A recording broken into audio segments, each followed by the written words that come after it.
guys, welcome back to the channel CN.TrainBuff on YouTube, the WCCN Layout in HO scale. I am Scott Williamson, the owner, creator, and builder of the layout.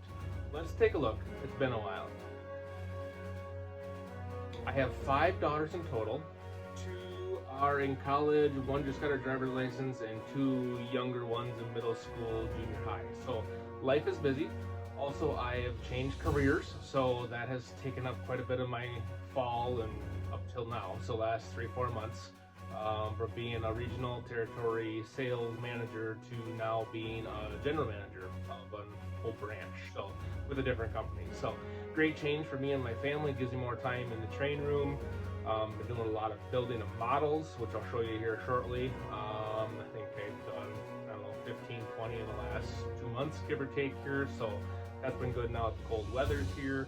So let's spin around and take a look. So not much has changed on this end, except for I did have a shelf up here that had all my locomotives and such. That came down last night. Moved all those into the other room.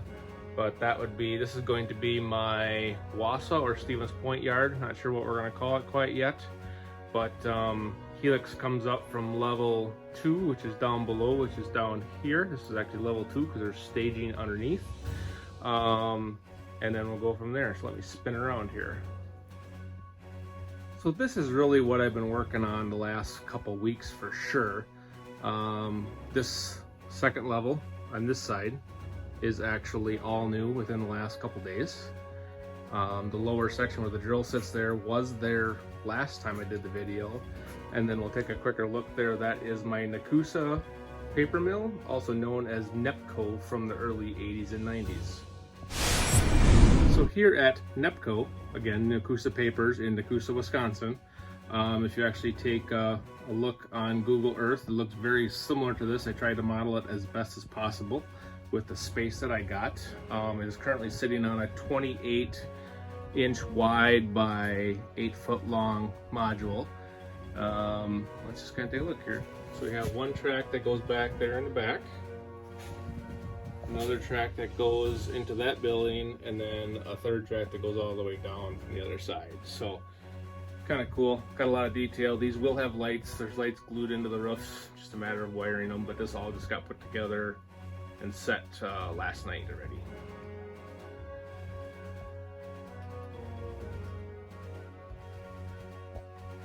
All right, looking at it from this side, a little bit different perspective. So we have outgoing paper products where the semi sits. This track will just be a dummy track. It doesn't go anywhere on the other side, but we'll just put a box car in there.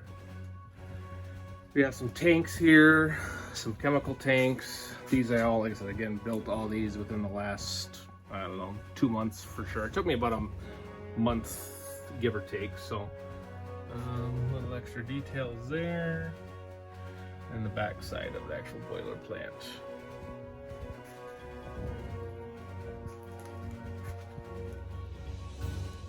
So this is the lower level underneath the paper mill. Again, about 28, 29 inches wide and about 16 feet long, give or take. Here's just kind of my work area. I got a tank. I had to repair some of those yellow handbars. We got a turntable in there working on for Robbie from the RIWC channel. Here's the flip up bridge. Kind of coming around, that is where you enter the helix, right behind where the trees are there. That's where you enter the helix. This is lower yard from when you come out of staging. There are some buildings back there. So those buildings back there are just kind of, they're all backdrop buildings. Those I had done, I don't know, February, March, give or take, and when I got into building some of the, for having destinations, because it's hard to lay track without destinations, of course you guys all know. So that's those buildings, spinning around. This was my original pride and joy. This is my Sheer Cliff cement. This is just a Walther's kit, and then that's a mining kit in the back. And then here is the tire. I believe it's is it Ford tire plant? I think it's just a tire plant of some sort. So All turned out really well. I guess I'm an okay painter, I suppose. Here is staging down below. There are 10 tracks, 1 and 10 being the same, just makes a loop. Goes all the way down. It's about 27 feet long. I can fit about 400 cars, give or take, if everything was packed. And that is right below that main yard above staging. This is helix number 1 that is actually behind sheer cliff concrete. 3 full turns, 55 inches wide, 9 feet long, gets me up 23 inches in 3 turns. Here is the dispatcher station. 2 TVs here actually have JMRI, track planning. This one up here is actually the security cameras for CN and staging, and then this is just a third screen for whatever you want to plop up there. Don't mind the wire, but that's where the scale train collection went to. That was up in the other room in the first part of the video. We have a few additions to the layout. At some point when we actually get trains running, hopefully we can put these to use. Just a few cars, that's all been purchased since March, give or take. Just filling in the voids for some of the industries that I had. Well, thank you for tuning in this far. I'm going to give you a quick summary of what the WCCN is. So this is a layout that is staged in the mid to late 90s. This is Wisconsin Central Canadian National, again WCCN. 100% made up for the most part. We are using destination or landmark cities within central Wisconsin here, which is where we're from. We'll have Wisconsin Central locomotives, we'll have Canadian National locomotives, we'll have Burlington Northern, we'll also have some UP, and then I got some decals from Circuit City. Kudos to them, that are actually WCCN.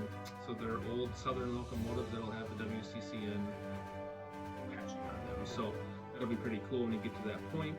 Also have enough decals to do quite a few cars for the Cliff Cement factory, and then I also have some WCCN coal cars that'll kind of go to the paper mill. So kind of made believe, kind of our own local. I don't know if I'll change everything over to WCCN. I don't think so, because I do love the maroon and gold Wisconsin Central, just the way they're done. So yeah, we'll have quite a few road names overall. Again, we'll have, I just kind of go through them in my head here. So we'll have Canadian National, Burlington Northern, Union Pacific, Southern Pacific that are patched to UP. We'll have Wisconsin Central, of course. We'll also have some blue Conrails that'll be WCCN, trying to shoot for that Blue Devil deal, or Blue Devil look. And then we might have a couple other mix and match ones in there too. But I think all said and done, because we're in the mid 90s, that was when Burlington Northern and Santa Fe actually merged within that same time frame. Wisconsin Central merged with Canadian National, and Southern Pacific merged with Union Pacific. So we'll try to put, it's a really niche era there because it's only a few years, but in the same token there were so many different road names that were changing. So that's what we're trying to get. It just adds color, we even have, I think, 1 or 2 steam locomotives, so we'll see those from time to time too, on excursion trains and stuff like that. So thank you so much for tuning in. If you haven't liked and subscribed, please do so. It does help me, encourage me to do these videos. So I'm going to try to get back on schedule, 1 a month, hopefully. So again, I love your comments. Again, that's motivating. So please comment. You like, you not like, what you want to see. If you got questions about the layout, how we built the layout, what things are.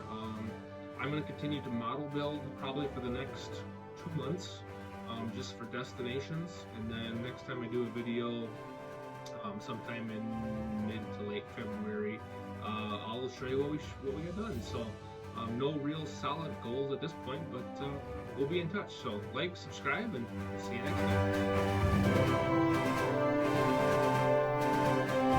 time.